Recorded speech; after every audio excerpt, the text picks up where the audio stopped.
And then we have to say goodbye. Oh, I can feel the waterworks coming! Don't cry, Mama. He may go, but you'll always have me.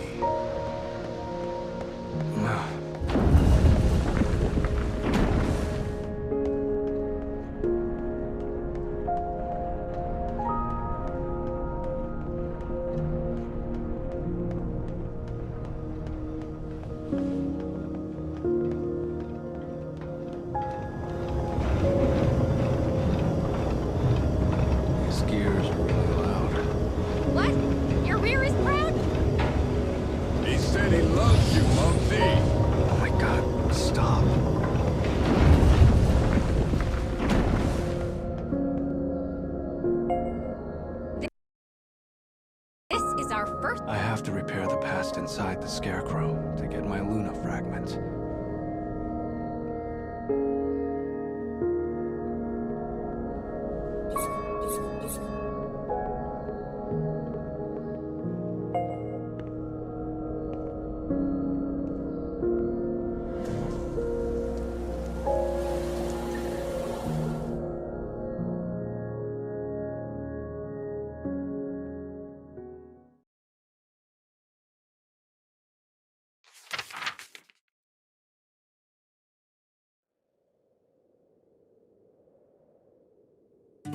Tonight, I weave for you the tale of a kingdom wreathed by sea and sand. The heroine of our story is a charming princess who seeks true love for herself.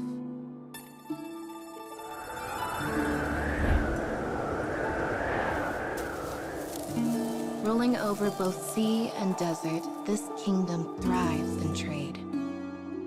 And its queen has issued a notice. My beautiful princess no longer smiles.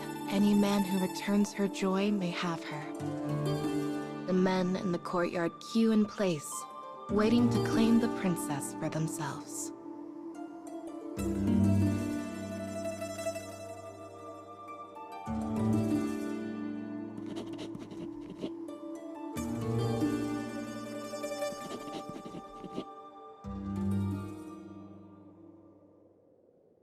The first hopeful begins to speak.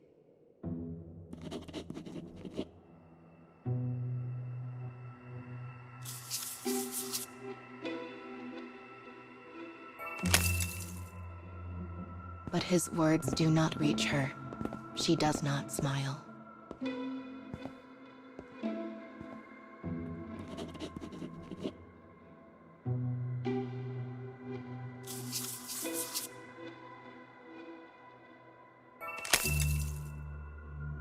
The men's words are hollow things.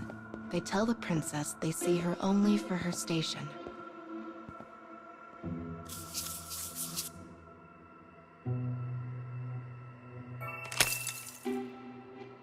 But that error is not theirs alone. Indeed, all who live in the kingdom are blind. They cannot see the princess for who she truly is.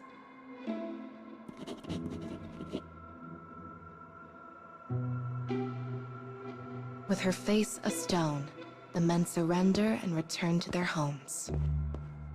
No one understands me, she sighs.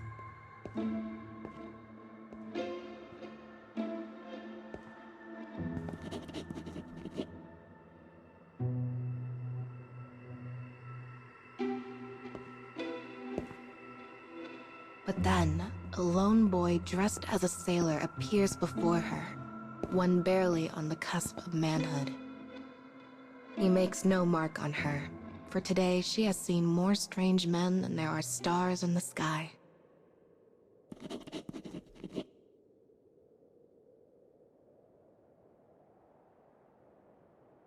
The boy begins to spin a tale of wild adventure. He speaks of a djinn he met on a journey. He speaks of desert islands filled with wonders, of seas so vast their edges have never been found. The princess is enraptured by his tale. She stares at him from behind her veil, saying not a word. On the Queen's signal, the boy is escorted away.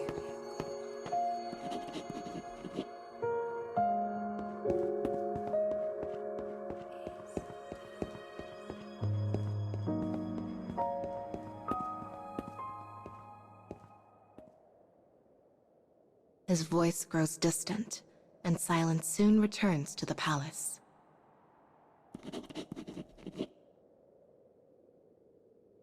As the princess ponders this development, another uninvited guest comes to see her.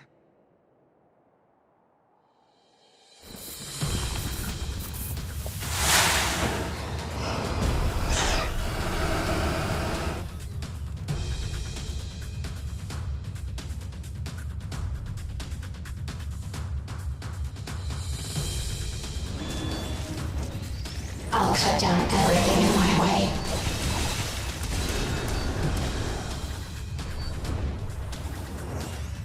What more?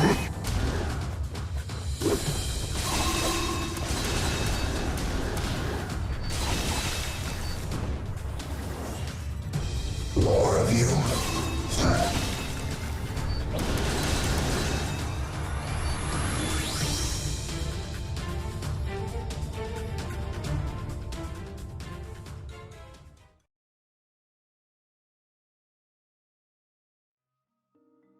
The dark of night falls over the palace as the princess rushes through its halls.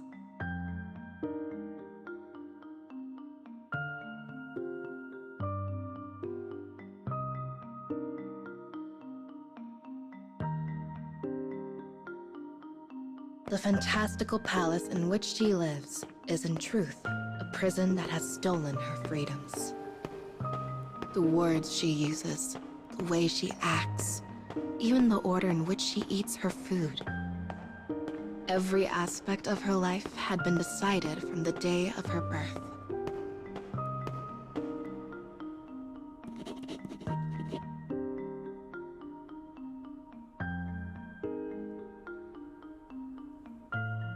No one has ever seen the true me. None of the men, and not even that boy. Day after day, she plays the role of a demure princess. Unable to bear this curse, she eventually lost the will to smile.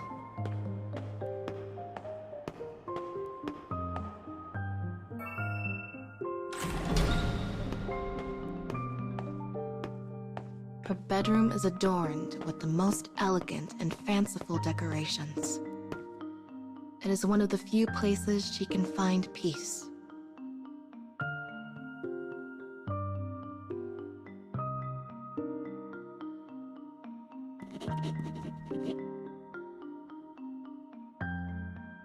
At a signal from her lady-in-waiting, the princess changes her clothes.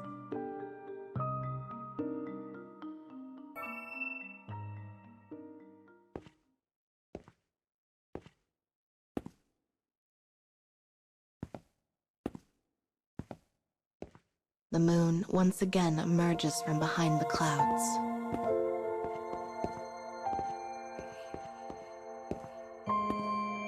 She stares at herself in the mirror, dressed now in the guise of a fortune teller. It is a persona she assumes only when the sun takes its leave from the sky.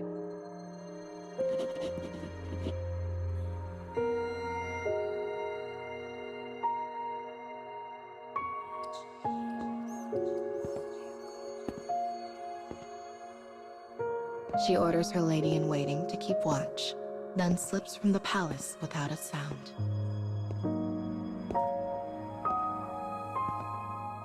She will be greeted by the bustle of a city bathed in danger and vice. And it is there that she will slip the pent-up frustrations of her carefully orchestrated life.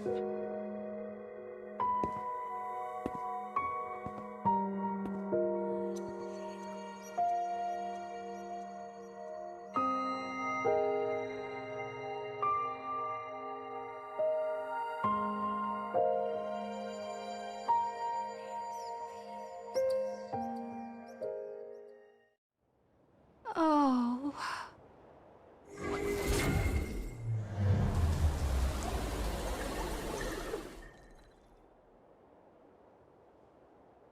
Oh, hi! You're back. Nice job.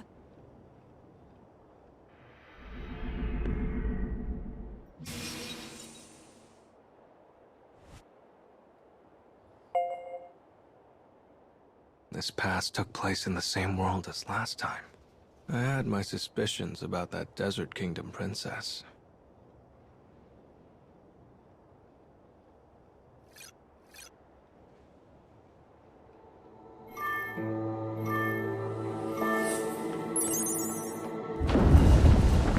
What were you doing on the phone?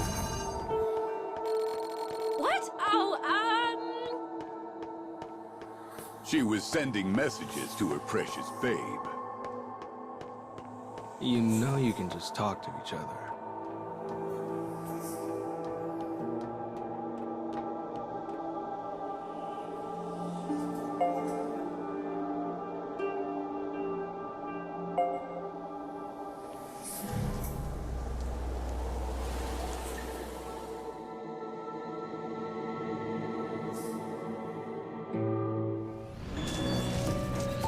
I'll cut down everything in my way.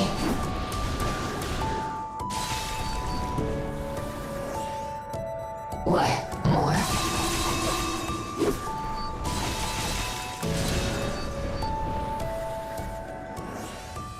More of you?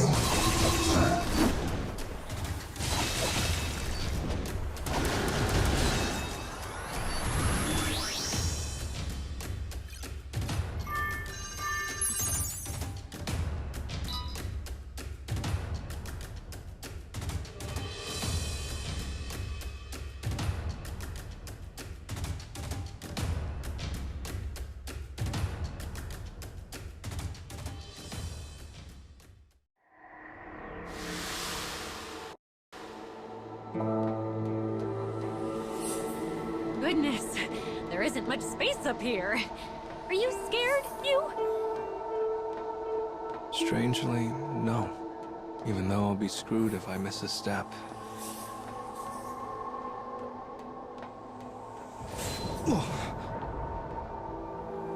Was that an earthquake?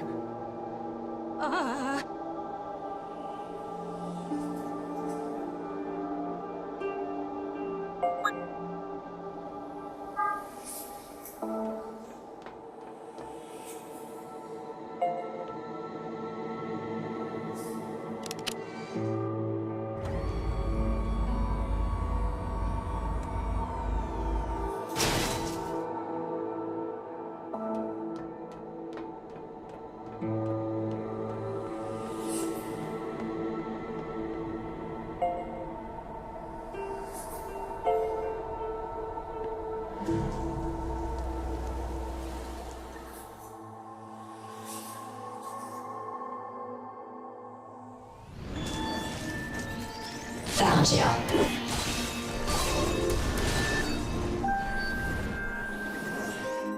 More of you?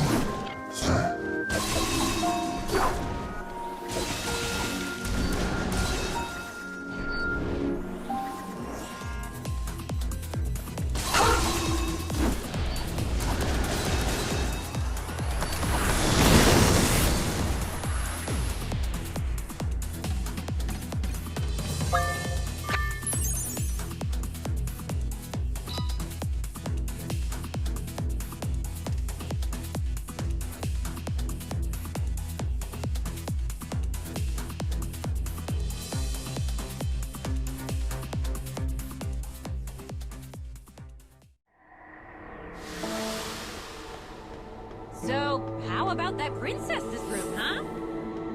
Gosh, I've always wanted to live a rich lady's lifestyle. Sometimes a room can be too big. That thing would take the whole day to clean. And if everything is expensive, you're out lots of cash if something breaks. Don't crush my dreams, Yuzuki. Sorry, couldn't help myself. I don't care for rooms. Mama's apron is the best place for me.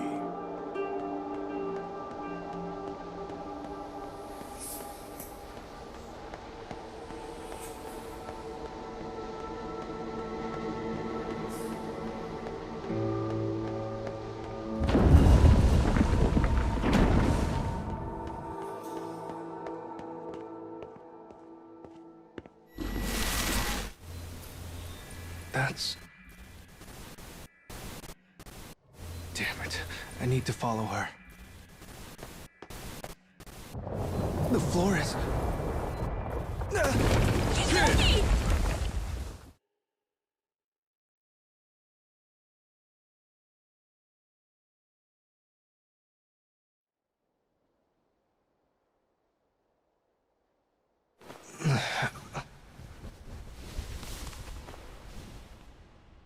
Where am I?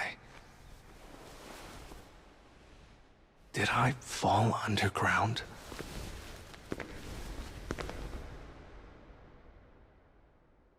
Where's everyone else?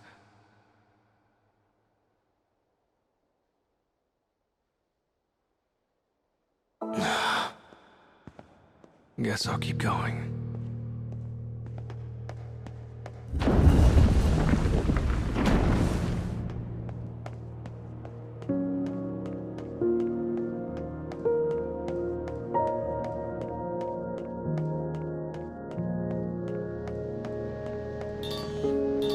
Huh? No, it's just my phone. Are you okay? Are you alive? I wouldn't be answering the phone if I was dead.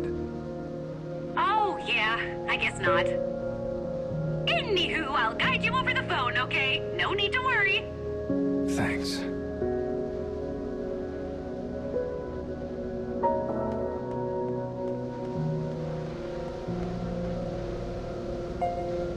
I'm at the second... Go ahead and repair the thing. You've got this.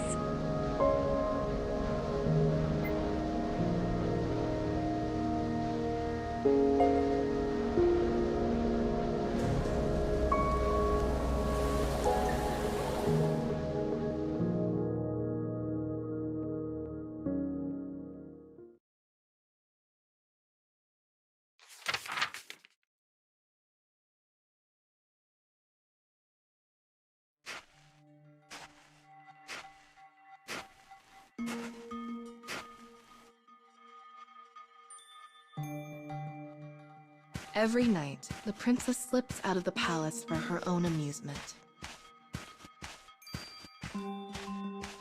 She sits in a dim and dingy alleyway, one that lies forgotten by the people of the city.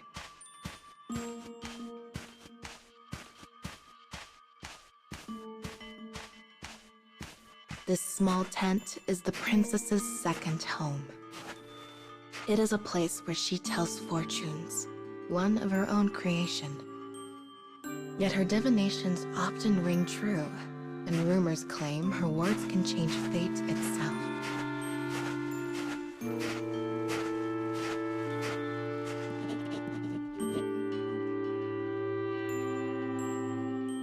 She waves her hands over a crystal ball for her first couple of the night. Even as a child, the princess possessed a gift for fortunes. She sees the couple's fate in the crystal ball and prepares to speak it aloud.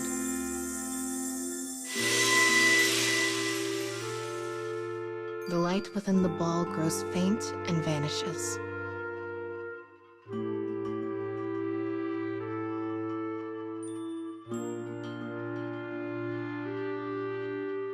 With an exaggerated inflection, she speaks.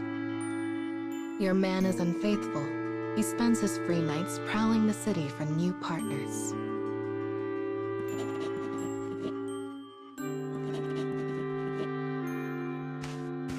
Betrayed, the woman rushes away in tears. The princess's divinations often tear seemingly happy couples apart. Whenever this occurs, she feels her melancholy ease.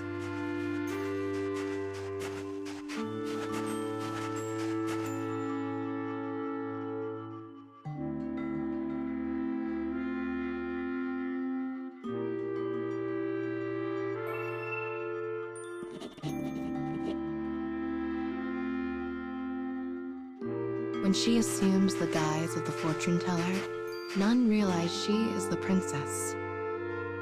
This only confirms her suspicion that no one sees her for who she truly is. Not a soul within the palace, nor a soul without.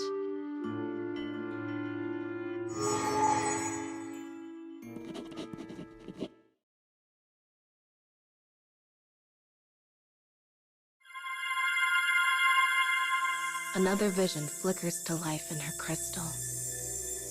She sees strangers peering into her world.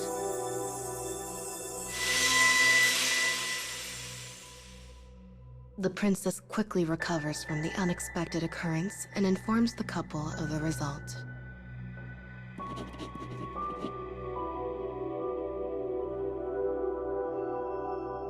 It is a dangerous game to toy with the heart of another.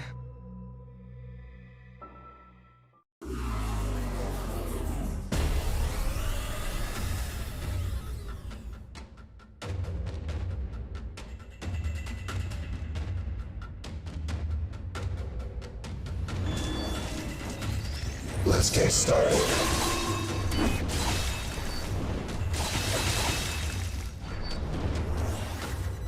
I've got enough depth for everyone.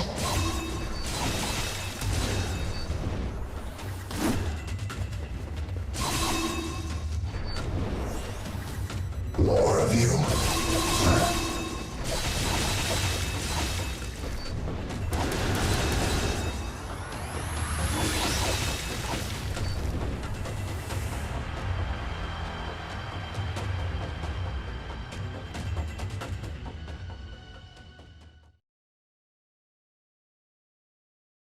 But be it as fortune teller or princess, the woman knows salvation will never come for her.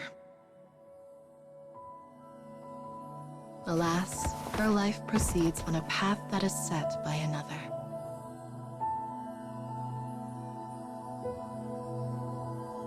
As the princess sits deep in thought, a familiar boy passes before her tent.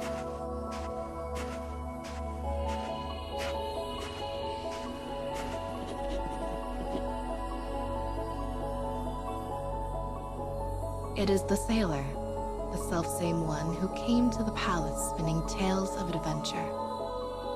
Perhaps he sees the real me. She decides to test his motives.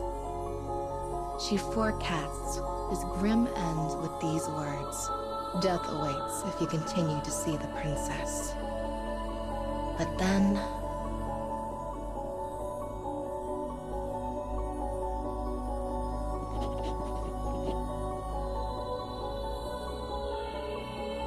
the boy bursts into loud, innocent laughter. She watches him as he vanishes into the thick of the crowd.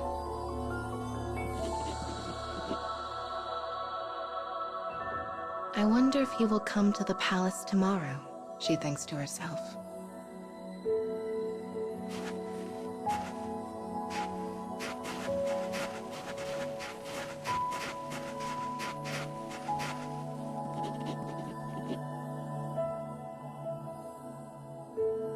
And as she slowly makes her way home, she finds her steps to be lighter than usual.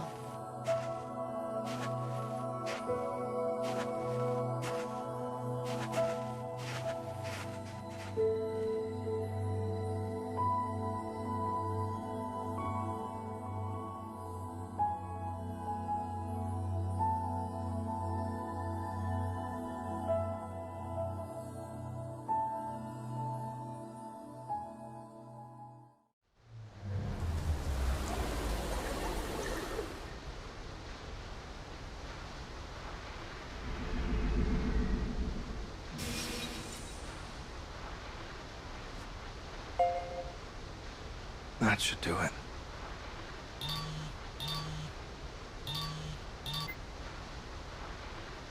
All done? Then let's keep moving.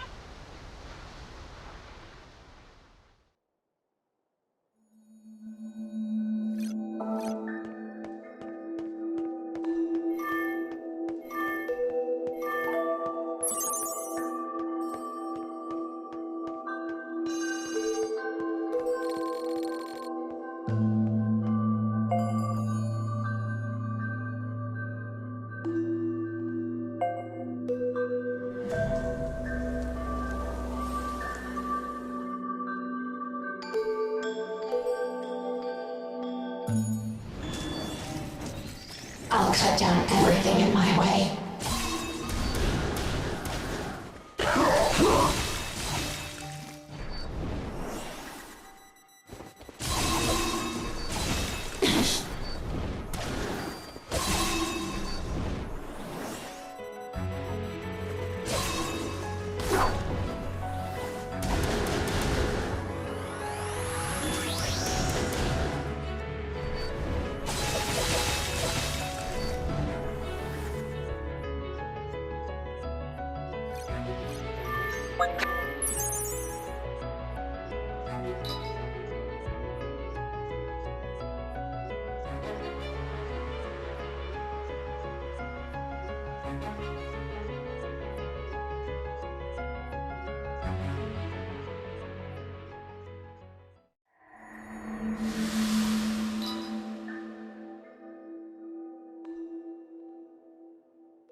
So, how did you get my contact info anyway? What? Oh,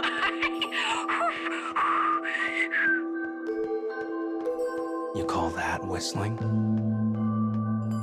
Here's your answer, bub. You should be honored to get a call from Mama.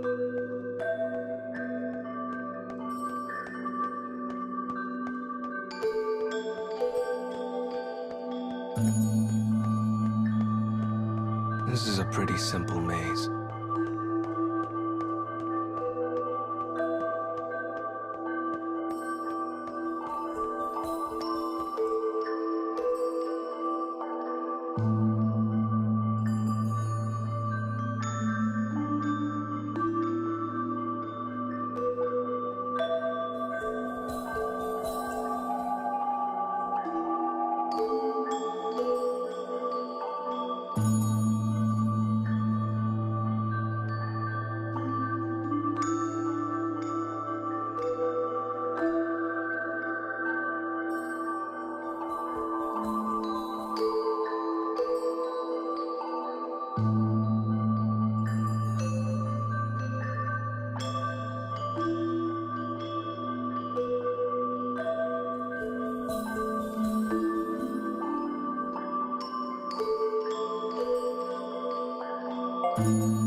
I'll cut down everything in my way.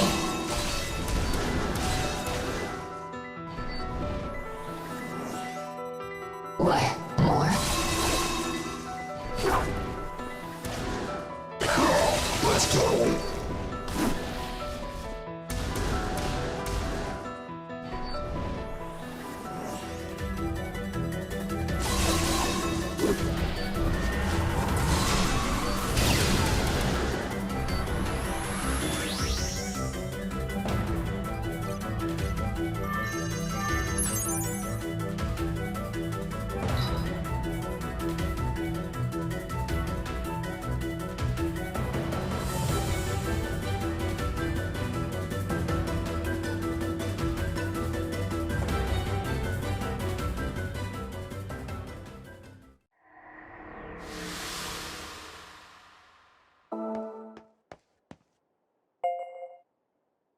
There's a bird statue here. ooh, poke it. Poke it!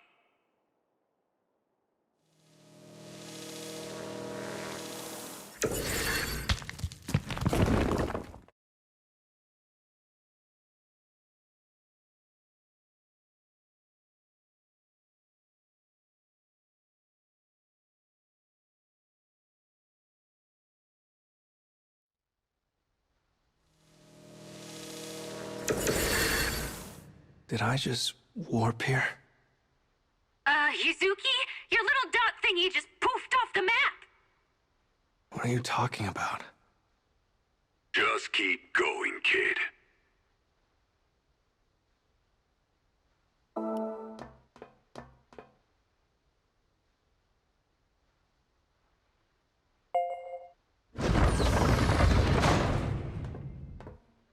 Whoa. These flowers are glowing. Something about this place feels so sad.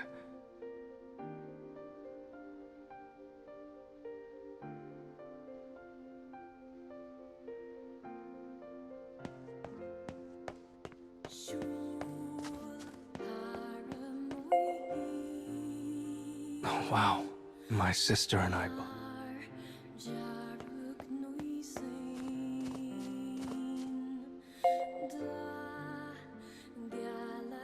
Does someone live here?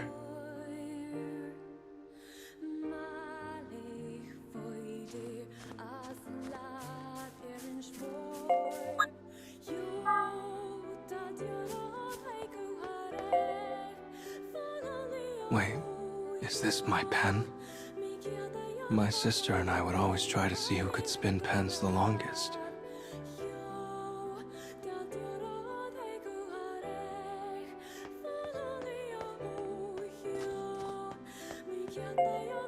Huh? Does this door not open? Well, that's weird. It should be the way forward. Oh, strange. Reception pretty bad. Oh, come on. Oh, you just... right there, you...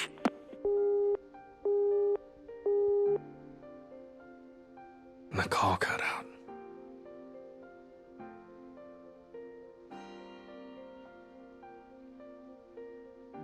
Now what do I do?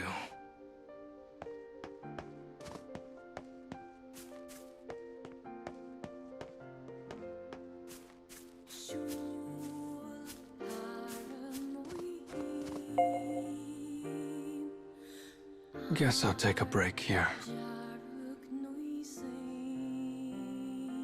Don't mind if I do.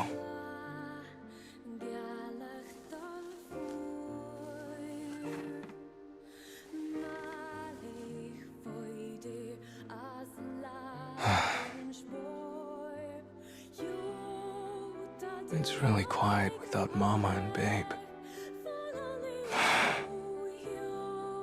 Something's missing without them.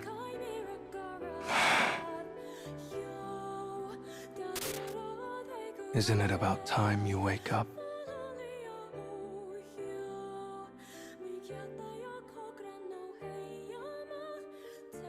A quiet voice rouses me from a deep and dreamless sleep.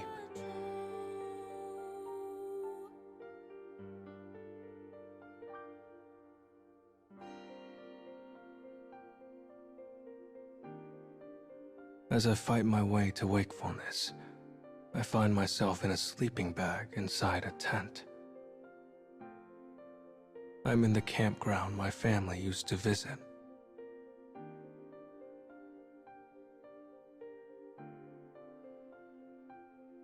It's late.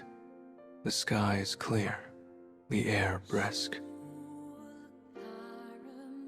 I used to use my father's telescope to gaze at the beautiful jewels in the sky.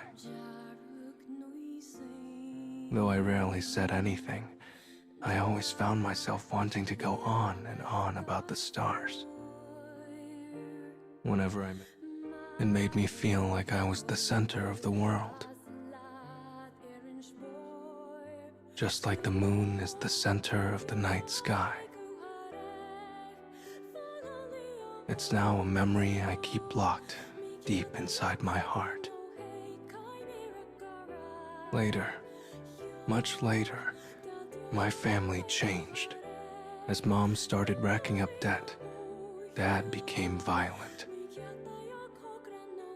Her usual calm expression was now twisted into a permanent grimace of anguish. The reality of that was terrifying, and I started spending as much time away from home as possible. As my family fell apart around me, I found myself bemoaning my misfortune. My days were a long dark tunnel with no end, and all I could do was keep walking forward. And though I prayed someone would offer a hand of salvation, I knew it would never come.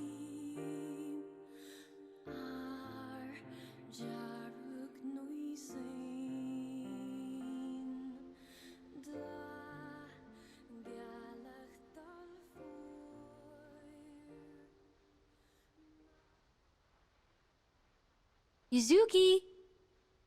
Wake up, Yuzuki!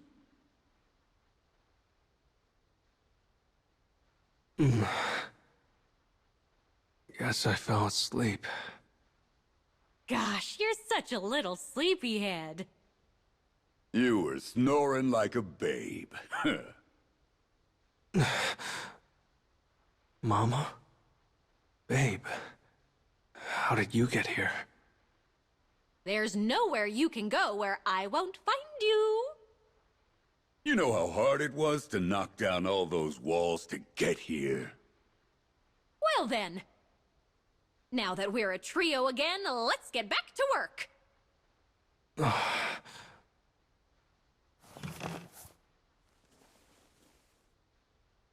Goodness, look there! Is that a key?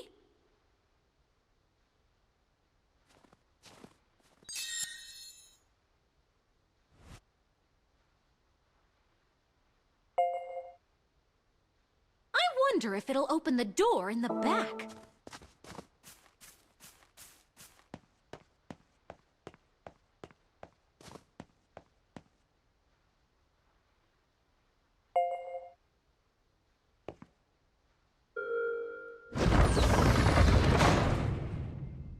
We made it out! Yay! Admit it, kid. You were lonely without us, right? I bet you two missed each other so much!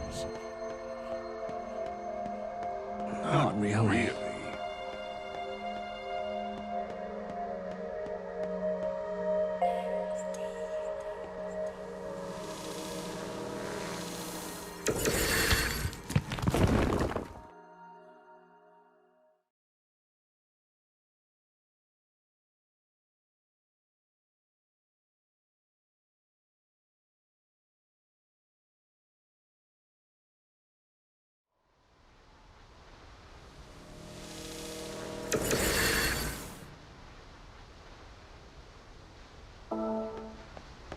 We're finally at the next scarecrow.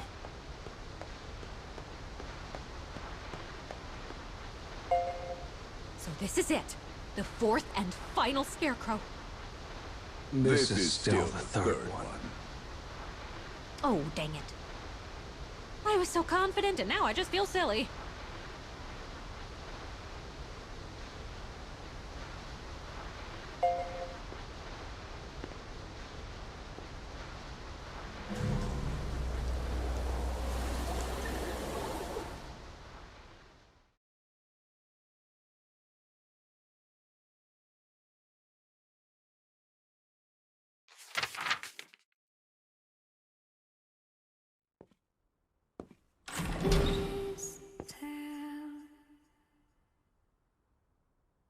The light of the sun gently illuminates the princess as it awakens from slumber.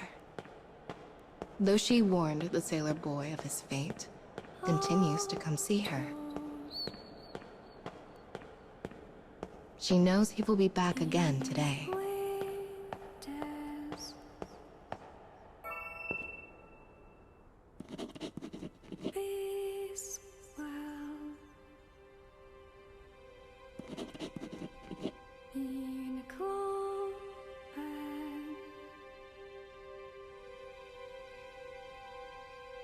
Day after day, he flashes a daring grin as he fabricates tales of adventure. He wants so badly to see her smile.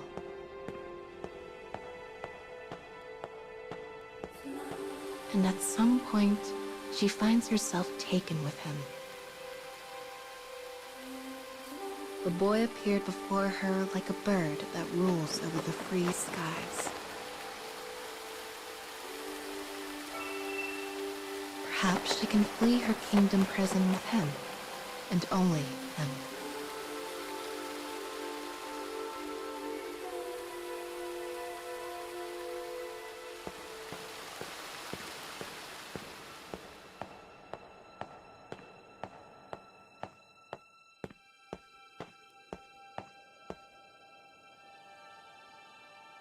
She arrives in the palace courtyard.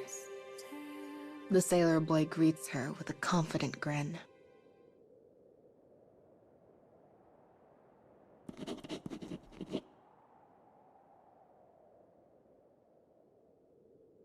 She stares at him from behind her veil. She can feel him looking at her. Not her riches, not her status, her. Yet though she so desperately wants to believe his heart to be true, she cannot shake her doubts.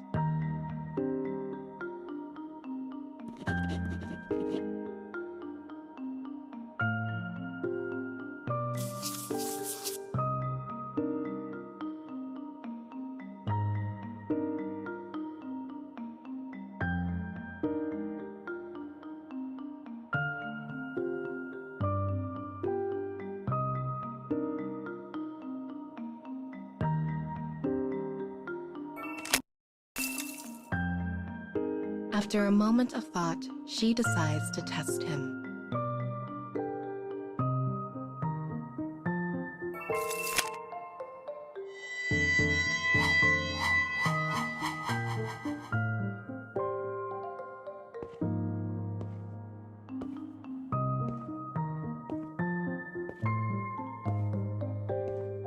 She walks toward him.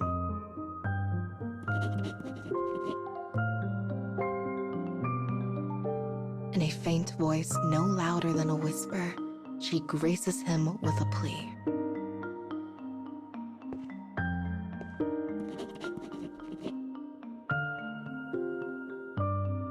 Elated, he leaves the palace, thinking to have finally obtained the princess's heart for himself. But she knows the truth. When they next meet, it will be clear if he truly sees her or not. Alas, there is a demon whose sharp eyes see through the princess's intentions.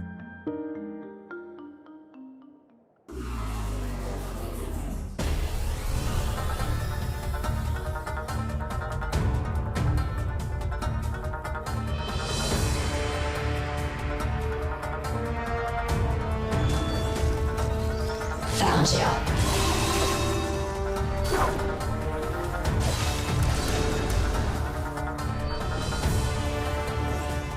I've got enough death for everyone.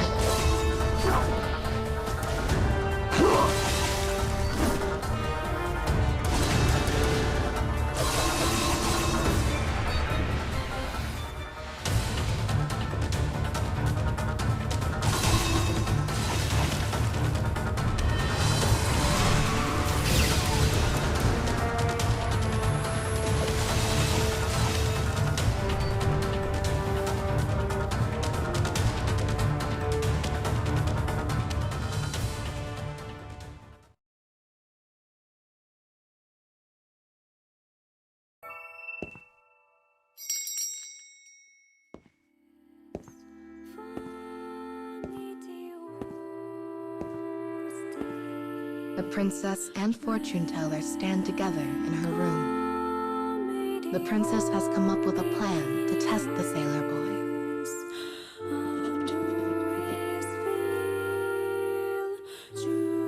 Will he see the rich clothes of her lady-in-waiting and assume she is his prize?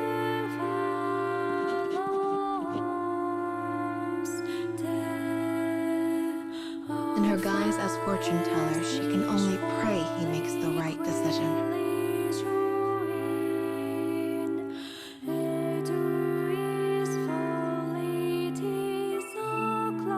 Concealing herself, she waits. At last, the sailor comes to the princess's room. As the scene unfolds, her heart sinks in her chest.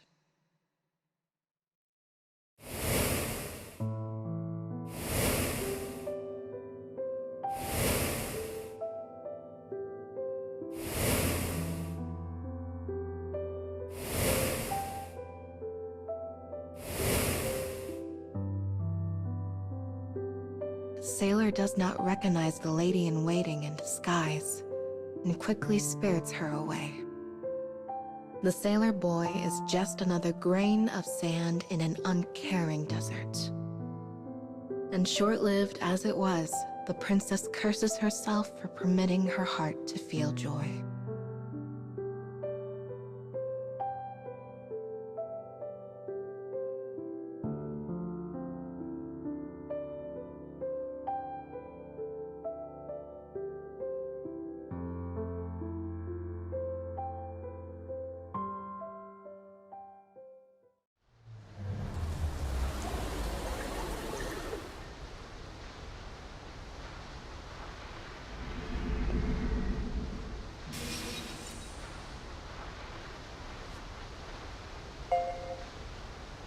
What's with the whole switching places plan?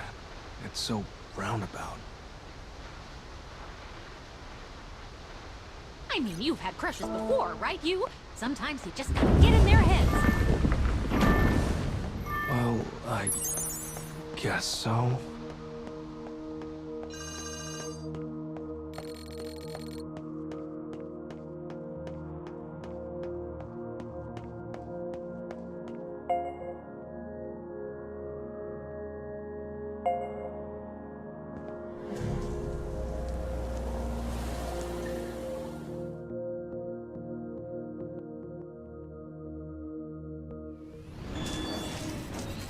Let's get started.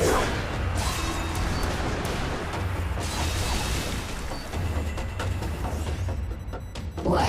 More?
Found you.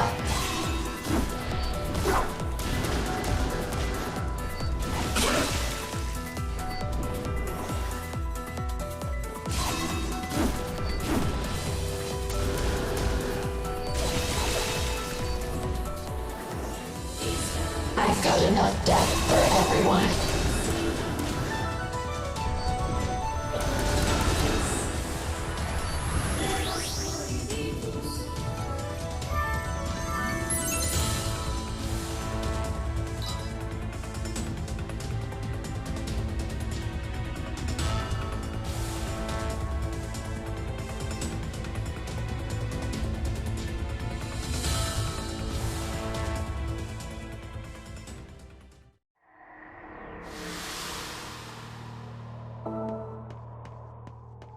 Okay, so seriously, back to the crushes topic.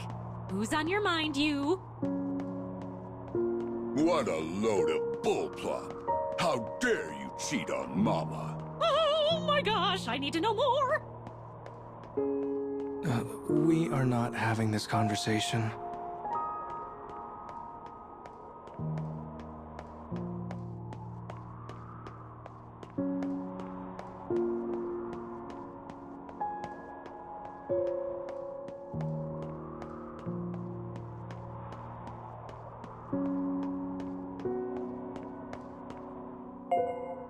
This is really the last— Time to see what kind.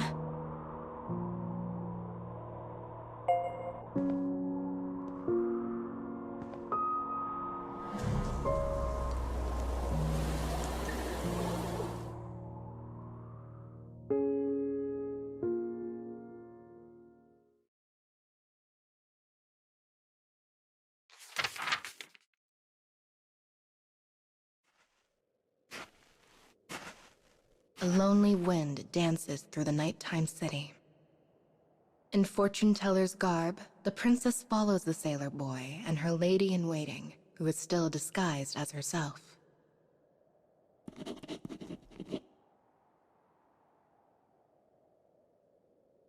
She orders her guards to kill the sailor. For what meaning has his life if he does not see her for who she truly is?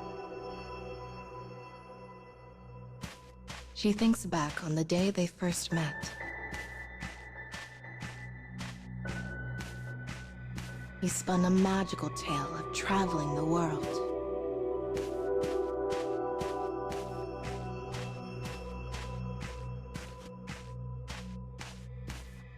From the day of her birth, the princess has been bound to the stone that is her kingdom. But the boy came to speak with her countless times, eventually setting her heart aflame. She had so desperately wished to fly to freedom with him. But now her heart lays in ashes. She has been betrayed, undone.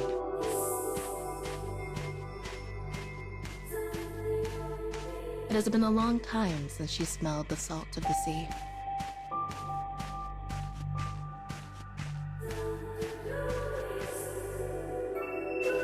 The beach is unnaturally quiet. The sand darkened with blood. What awaits the princess is a truth she can scarcely believe.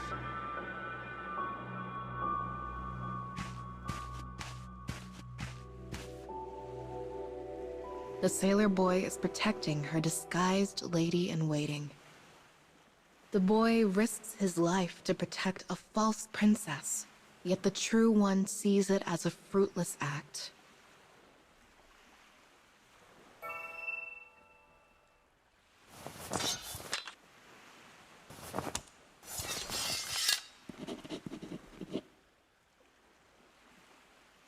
I am the princess, but her silent scream echoes only in her mind.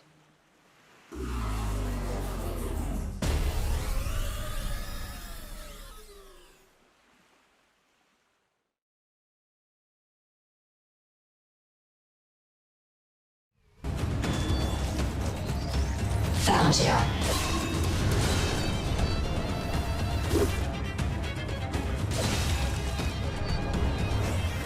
I've got enough death for everyone.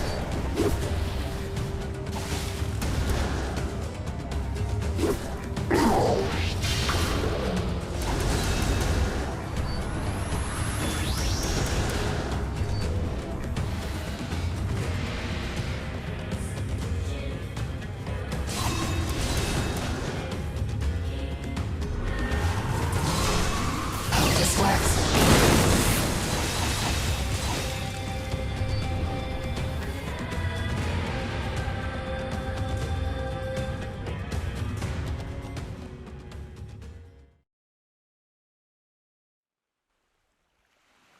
As the battle in the bay continues, dawn encroaches on the territory of night. When sun and moon meet in the sky, they point their blades at one another.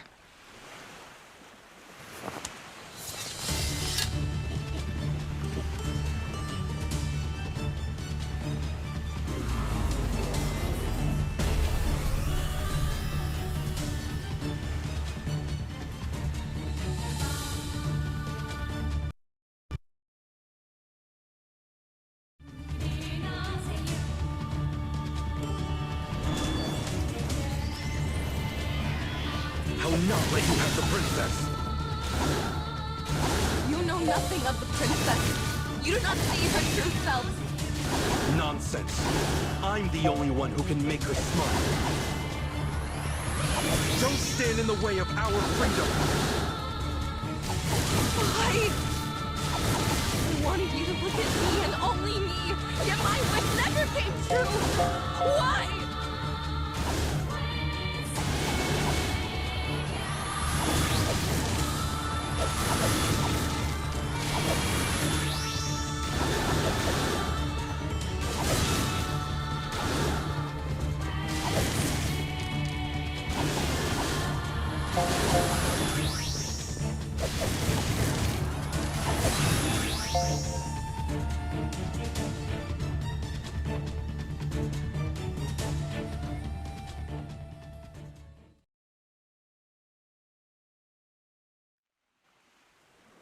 At the end of the battle, the sailor boy falls unconscious, steadfast in his decision to stay with the princess to the bitter end.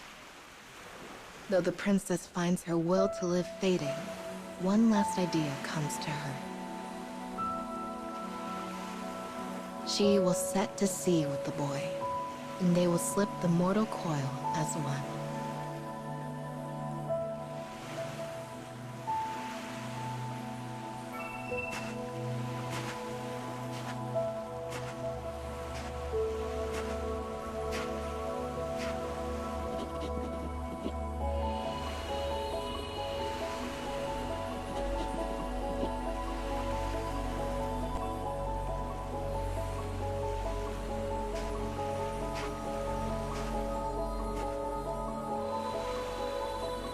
The sea glimmers in the morning light, a silent watcher as sailor and princess cross its waters. Here, the kingdom cannot reach them. Here, a girl is not bound to her royal status.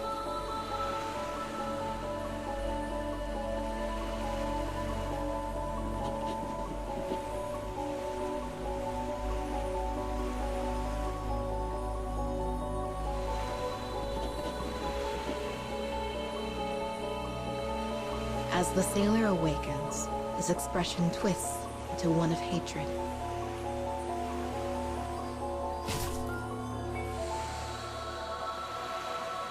No one had ever seen the princess for who she truly is. She has been destined to forever be a symbol.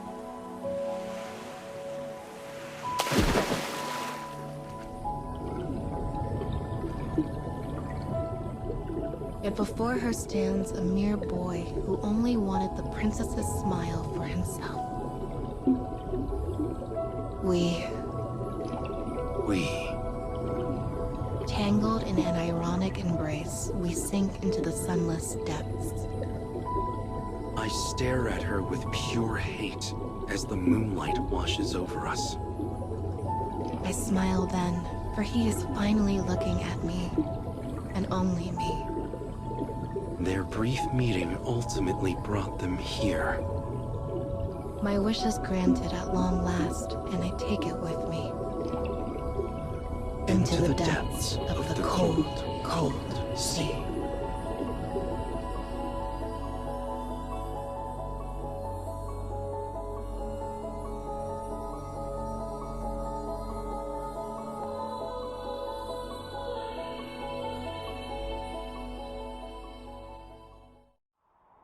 Oh. And that takes care of that. I guess there's not a lot of time left, huh? When the four moons... No, when the four keys come together. Oh... Oh, Yuzuki. What should I do? Mama. Oh, whoopsies. Gotta get back in gear.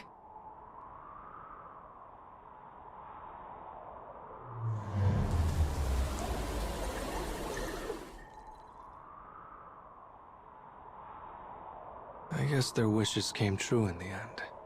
In a way. Still, can't say it ended well for them. Okay then! You've done so well repairing everything.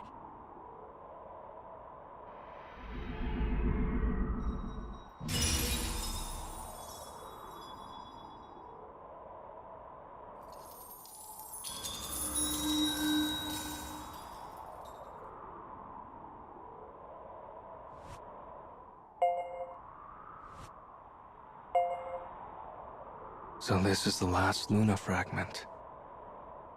You need to repair the moon now, so let's keep going!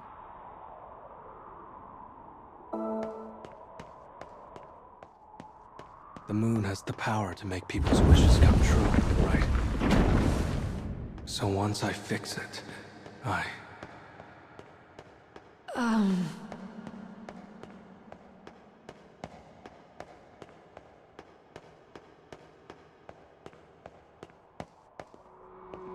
guess I'm heading this way.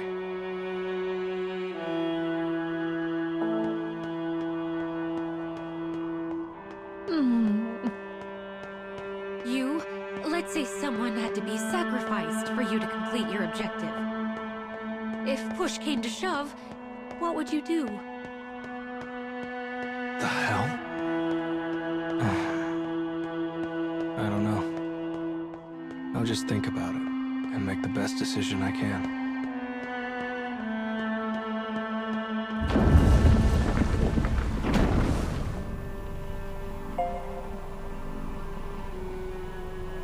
Next is my own past. Making wishes a reality will always come with a price. Are you sure you're prepared?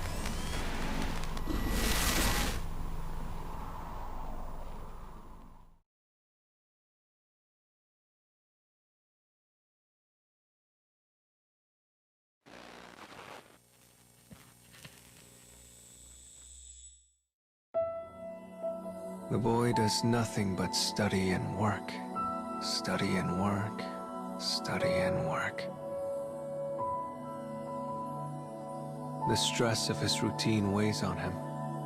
It is a burden he should not have to bear. The physician told him how much time his mother had left, as well as how they might save her. And so, he finally arrives at a great decision. One taken to preserve his tiny sliver of happiness.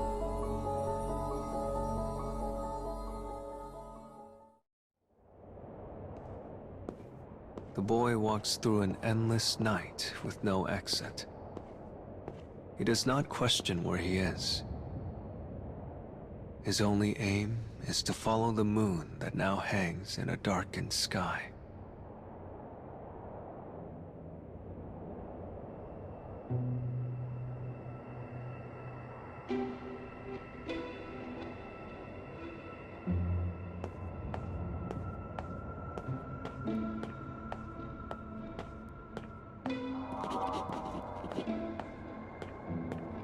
He is close to death. He knows this. It is the only memory he has left. And knowing the end is close, he attempts to reach out to everyone he comes across.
But he receives only cruelty in return.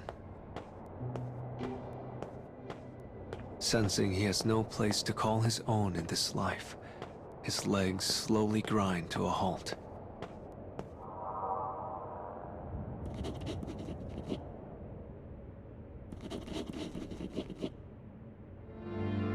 He remembers what he and his mother said to one another when he was young.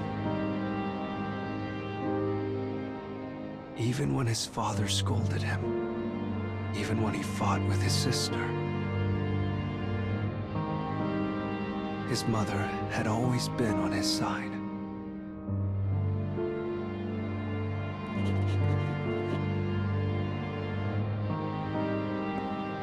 Once again, he begins to walk. The moon shimmers, illuminating the path. It is his guide, a lamp in the darkness, so he might save his mother who now hovers between life and death.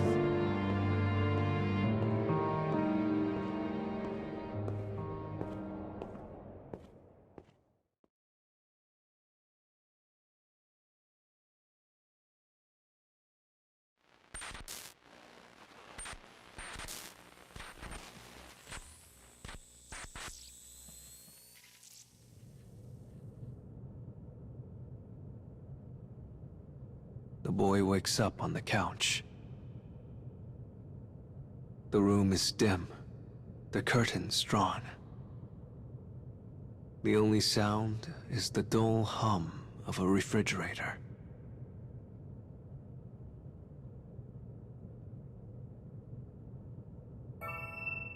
Bottles of drugs sit on the table before him.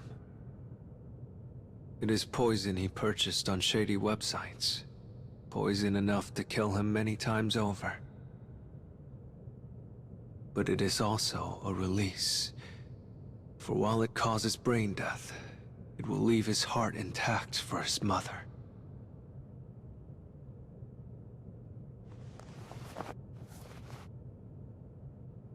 Yet his body is not eager to embrace this plan. And for a while, he had lost consciousness.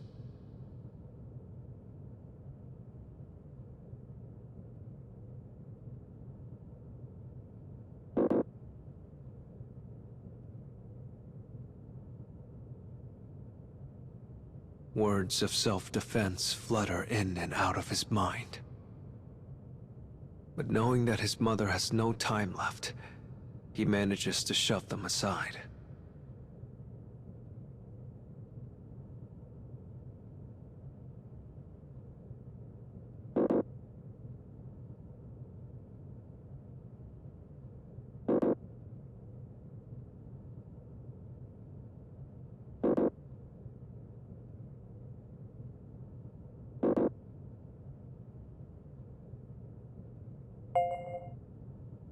His rational mind suppresses his will to survive, and he brings the drugs to his mouth.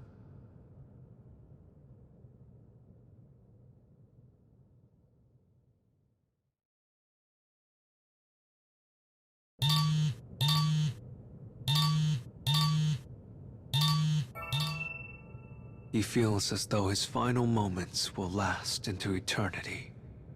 But then his phone rings. He lacks the mindfulness to notice his palpitating heart. But somehow, he manages to trace a shaking finger across the screen.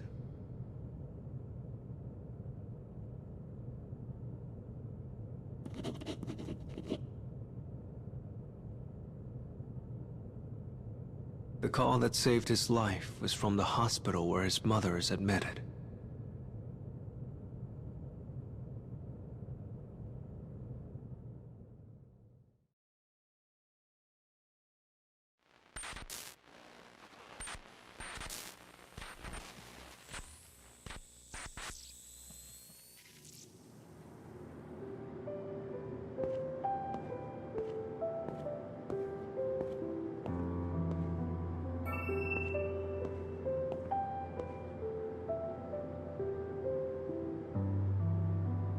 It is as though time is frozen in the hospital room.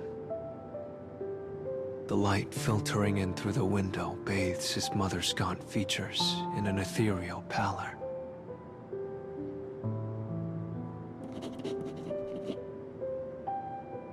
She had passed not long before, quickly and without warning.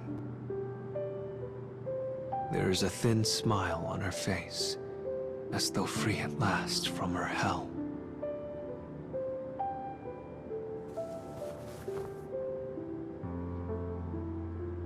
The boy attempts to muffle his sobs, trying not to give voice to the wail that threatens to consume him. He has lost his last remaining beam of moonlight.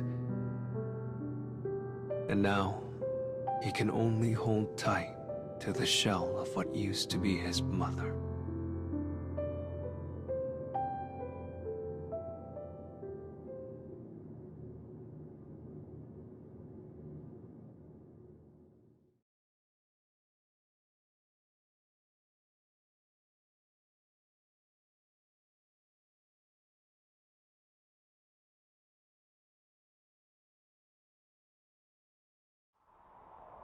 If only he was never here.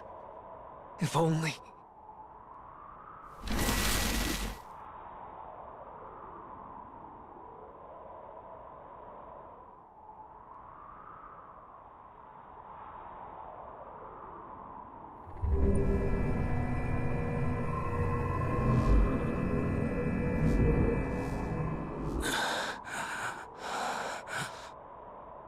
I gave up everything in my life.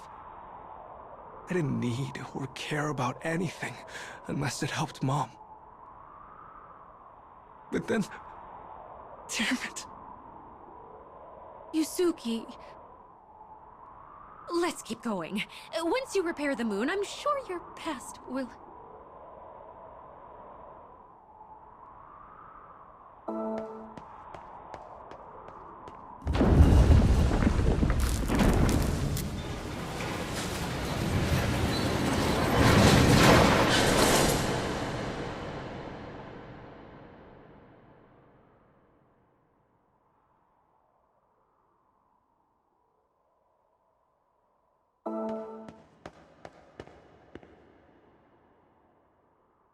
It's finally time for us to complete our objective.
Well, this is the last stop on our journey.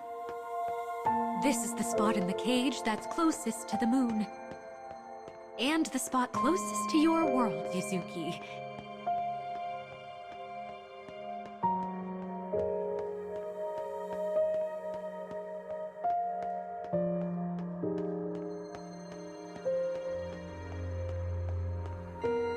Gosh, we've been through so much together, haven't we?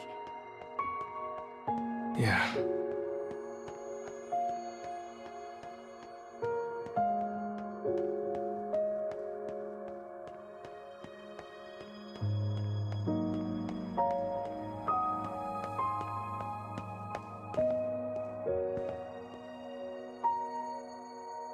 Never thought I'd get this close to the moon. Oh. Yuzuki, to tell you the truth... Oh, never mind me. It's nothing.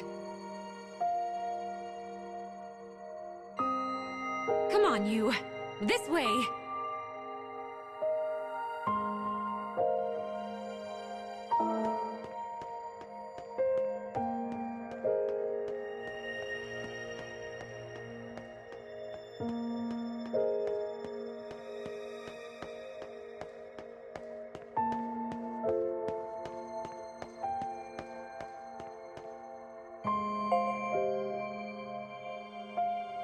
You'll find the altar of the moon at the top of these stairs.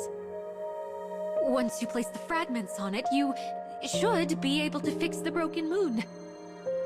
You're such a good, diligent boy, Yuzuki. No matter what happens, I know you'll be fine. I'm sure of it. So... You know, it's been fun traveling with you. Plus, you really helped me out. A lot, actually. Oh, Yuzuki. Well, look at that. The kid has a heart after all. This is your last big job. Now go get him, Tiger! Alright, here goes nothing.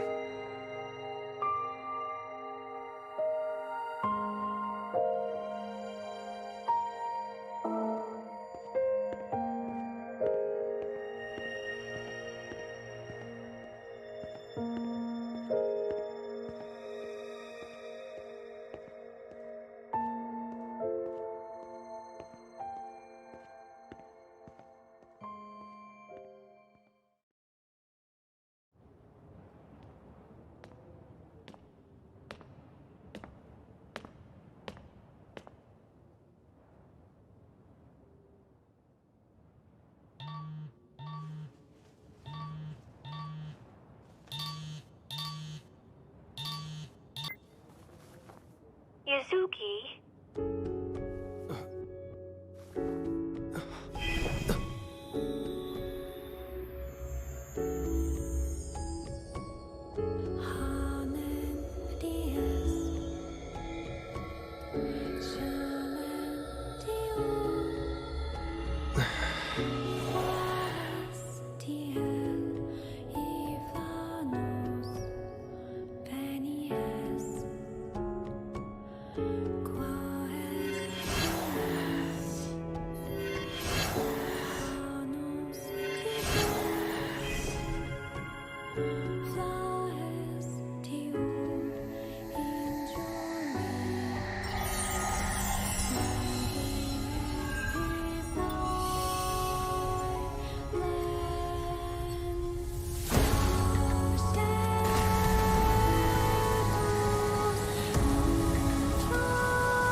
Tell me, Yuzuki. How do you want to change your past?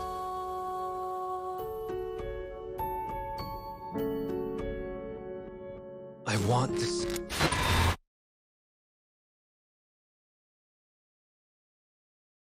So the time has finally arrived, Yuzuki. Hina, it's time for your wish to come true.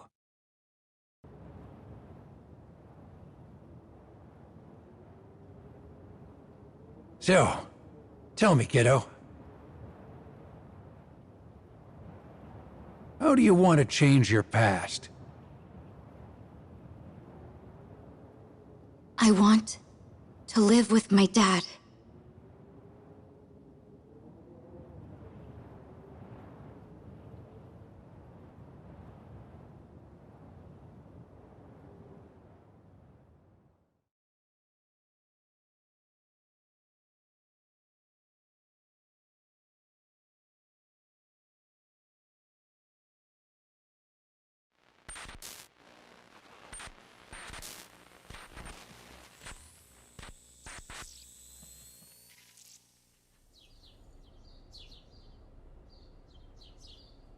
Warm sunlight pools through the window.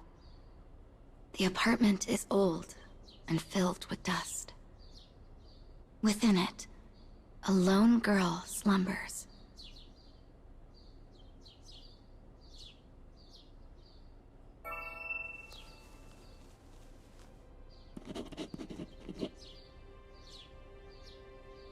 Now awake, her gaze quietly scans the room.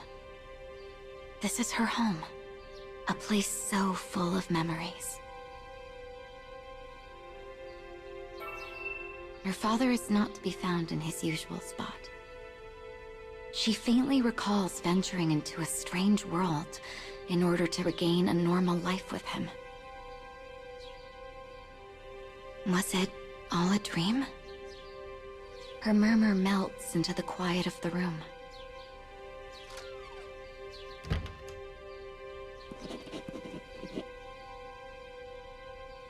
There comes a sudden, kind voice.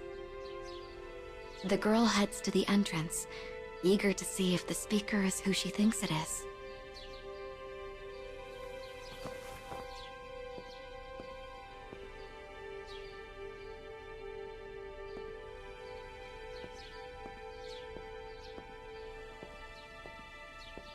Standing there is her father, dressed in a suit.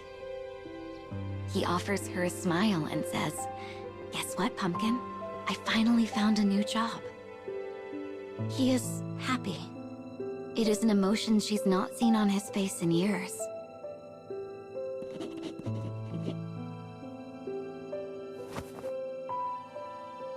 She buries her face into his chest and sobs.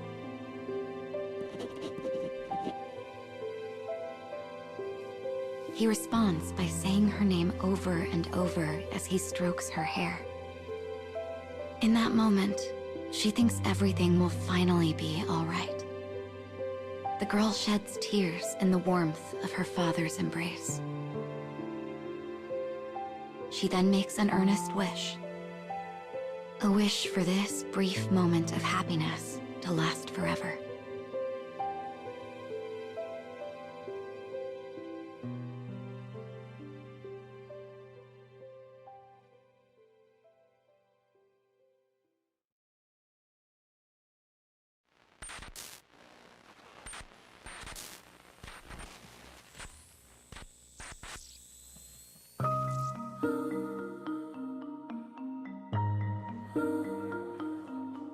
In a metropolitan high school, the windows have been flung wide to welcome the summer sun. The chatter of students eager to head home fills the halls. A girl emerges from a classroom.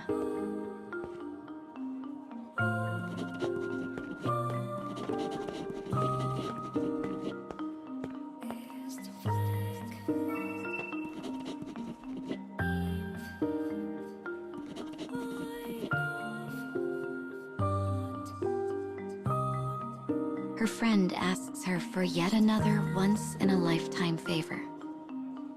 "All right," says the girl, "but you owe me 2 sodas now."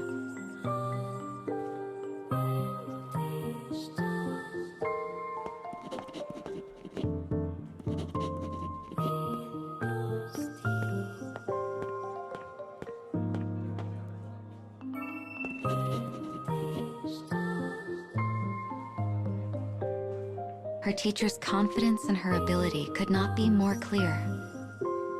"It's because you're a good teacher," responds the girl, giving him a polite smile that reaches the eyes.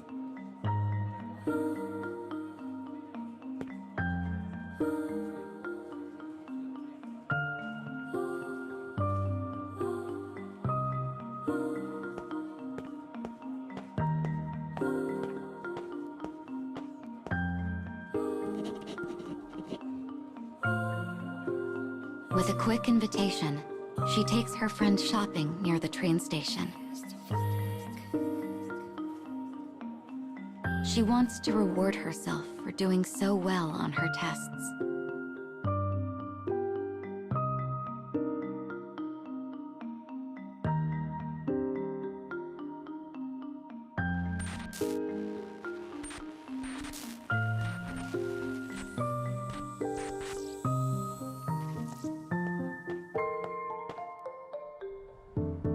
The girl hurries home after stopping by the sweets shop near the station. She wants to celebrate her test results with her father over his favorite treat of cream puffs.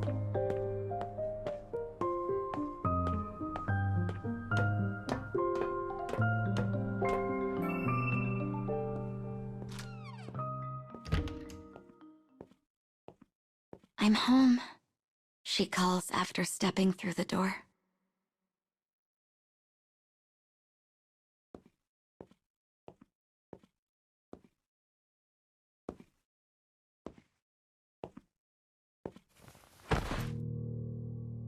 Her father collapses before her eyes.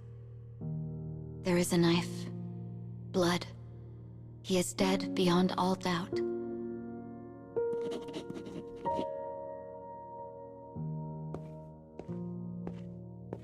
It is his second death, but this time it was done by her own brother's hand. Pain courses through her head, as though attempting to reject the tragedy before her. Amidst her pain, she hurls curses at her fate.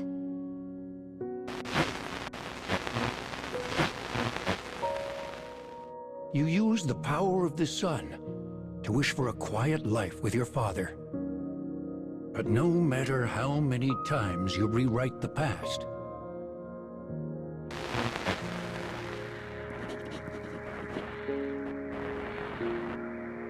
Yuzuki Korezome always kills your father. Same as the time he staged your father's suicide.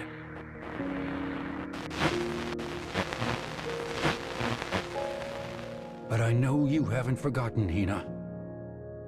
Because you bear the same sin.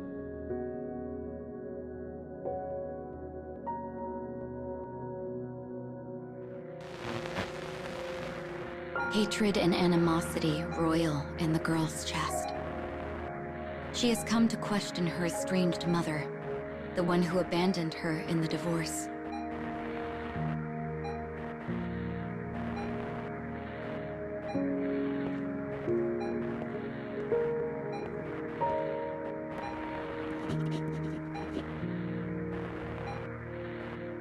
She informs her mother that her father has committed suicide. She places the blame squarely on the insurmountable debt her mother left him with. But as she piles on questions and facts, her mother interrupts.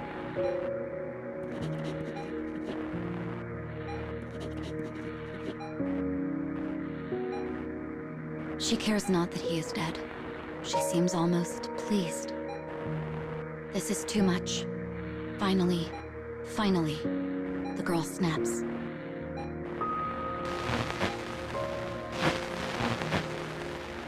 She fills her mother's IV with poison, ending her life.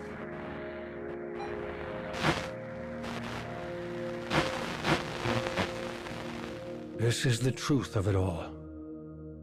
The whole reason for this journey was for you to understand that. Because now, it's time for your wish to come true.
I'll never forgive him.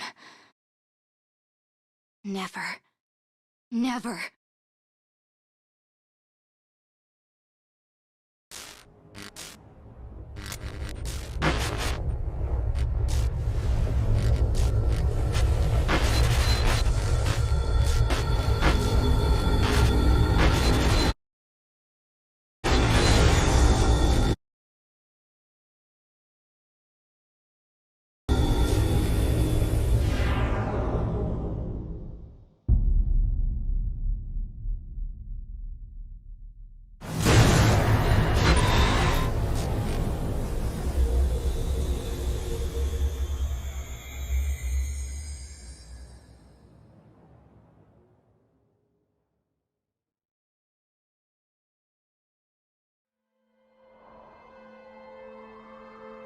Yuzuki Kurizome.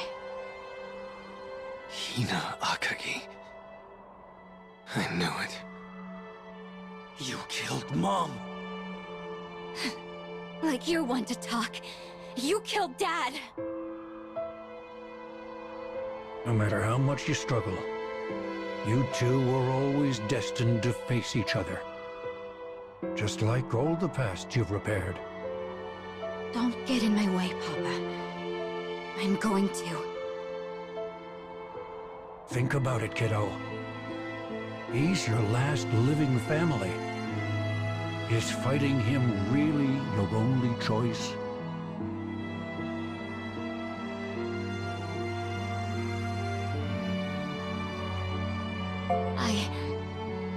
I need to avenge my father. Looks like your mind is made up. This sword. It's the power you need to make your wish come true. Those with souls of light have suffered for long enough. Cast off their cursed chains. Fight by my side.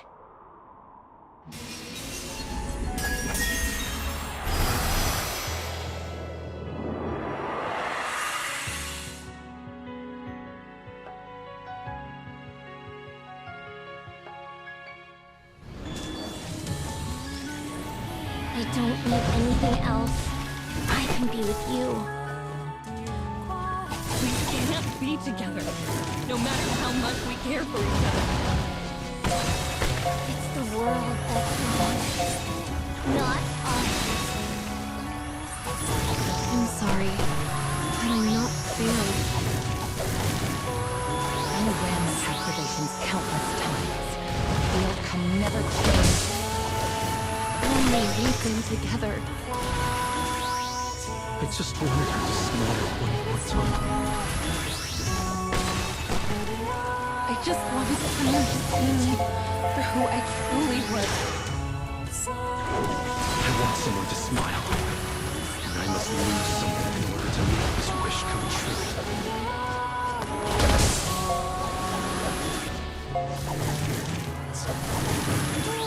I'm sorry. I always...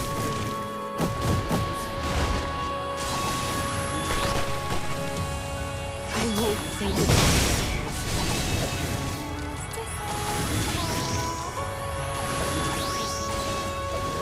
This is the last thing I take.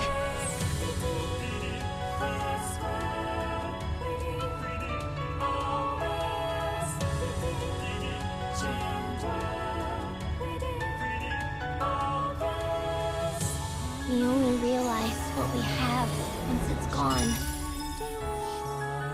Only then did we understand just how precious it was.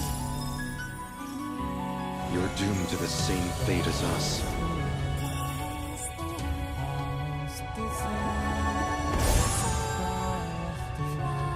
I can't go back.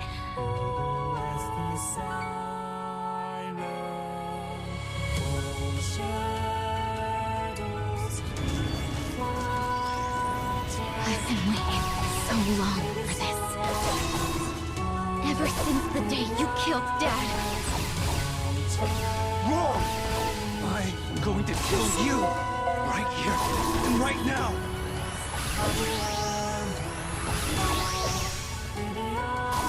I always hated you! You could do everything, and you always seemed so damn happy. You know how hard I worked to try and keep up with you? You don't know me. You're just making up crap so you can feel bad. Everyone, all of them, they just kept trying to force me to smile. It didn't matter what I was going through. It didn't matter if all I wanted was to cry and disappear. No one helped me. No one!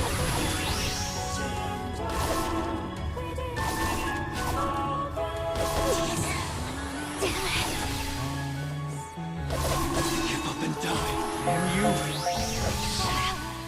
This pain is nothing. Nothing compared to the hell I lived through.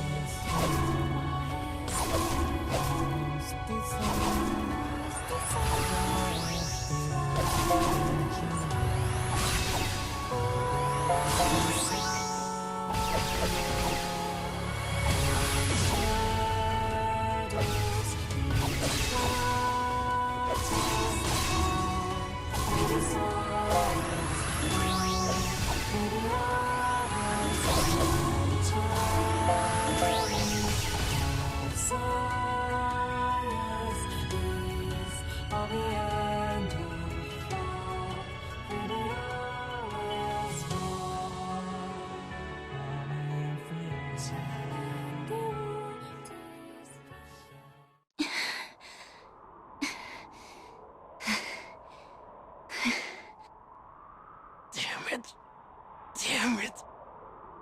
Now, I'll finally get my revenge. I just wanted to live with Mom again. I'm sorry, Mom. I'm so sorry.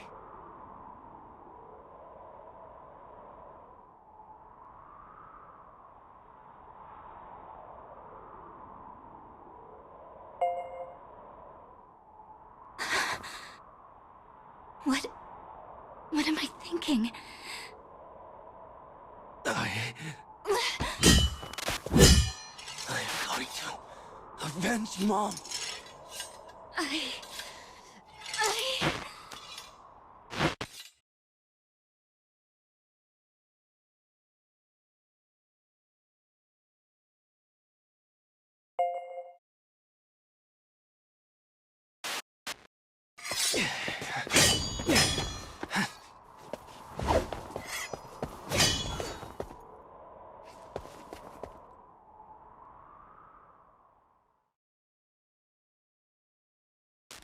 I've always walked a dark path. Alone. Crushed by the weight of reality. The conflict I felt made me hate the entire world. And in the end, all I had was my own voice crying out. And that's why I have to.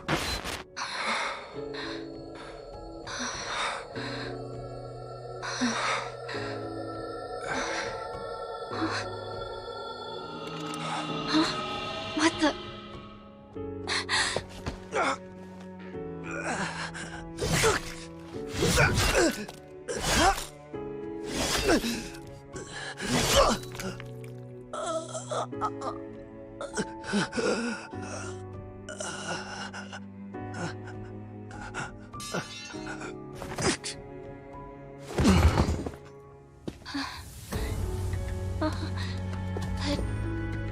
I didn't...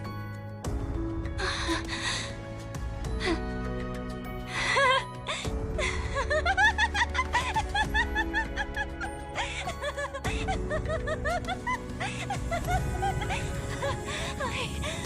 avenged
Yuzuki. Oh, Yuzuki. Don't cry, Mama. Hina finally got her wish. That means our job's done. But it just doesn't feel right. There must have been a different way this could have ended.